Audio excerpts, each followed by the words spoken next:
Raiding the tombs of Lazarus.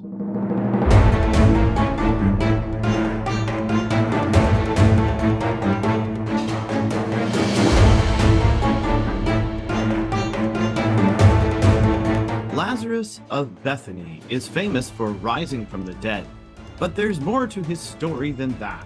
When Jesus arrived in Bethany, Lazarus had already been dead for 4 days. Jesus comforted Martha with the words, "I am the resurrection and the life. He who believes in me will still live, even if he dies." John 11:25. But after seeing the people's grief, Jesus was struck with compassion and wept himself. Then he told them to roll away the stone, which they didn't want to do because the body would smell, but they did it anyways.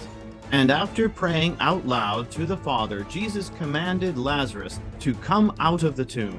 To the amazement of all the mourners, Lazarus came out of the tomb, still wrapped in his burial clothes.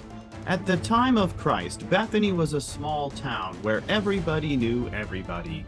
Faking something like a resurrection would have been a very difficult task indeed. Today, Bethany is called Al-Azariah, which translates to the place of Lazarus.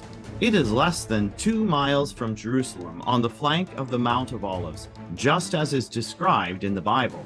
St. Lazarus' tomb has never been officially excavated because it was never buried. People have always known where it was. As early as 330 AD, Eusebius mentions the tomb of Lazarus in Bethany, but the use of the area as a cemetery goes back to the 1st century. The tomb is also mentioned by the Bordeaux pilgrim in Itinerarium Verdigalense, written in 333.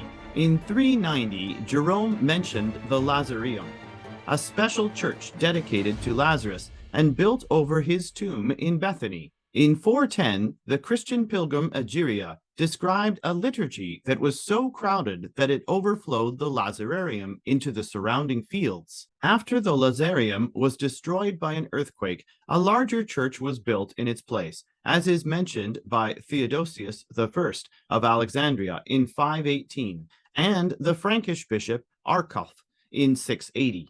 In 1138, Melisende, the Queen of Jerusalem, repaired the church built over the tomb of Lazarus and built a brand new convent to Mary and Martha right next door. Both were abandoned after the fall of Jerusalem, and a mosque was built in 1348. In the 16th century, it was upgraded to the current Mosque of Al-Uzair, or Place of Lazarus. A century later, Franciscans were given permission to cut a second entrance for Christian access to the tomb.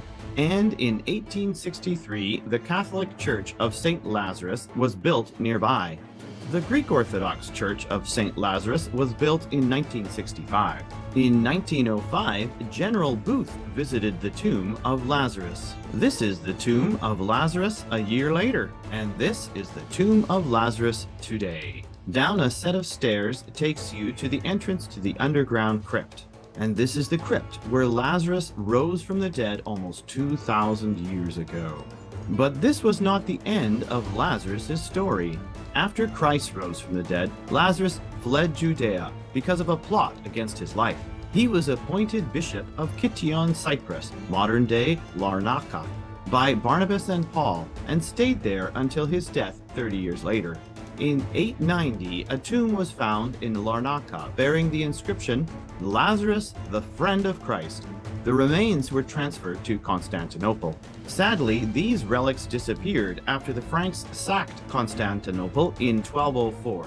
In the 16th century, a monk visited Larnaca and brought some of Lazarus's relics to Pskov Monastery in Russia, where they are still kept today. In 1972, more relics were discovered in a marble sarcophagus under the altar in the Church of St. Lazarus at Larnaca. The skull and several bones of Lazarus are currently on display next to the altar. In 2012, some relics were given to the Russian Orthodox Church. They were transferred to the Conception Convent in Moscow.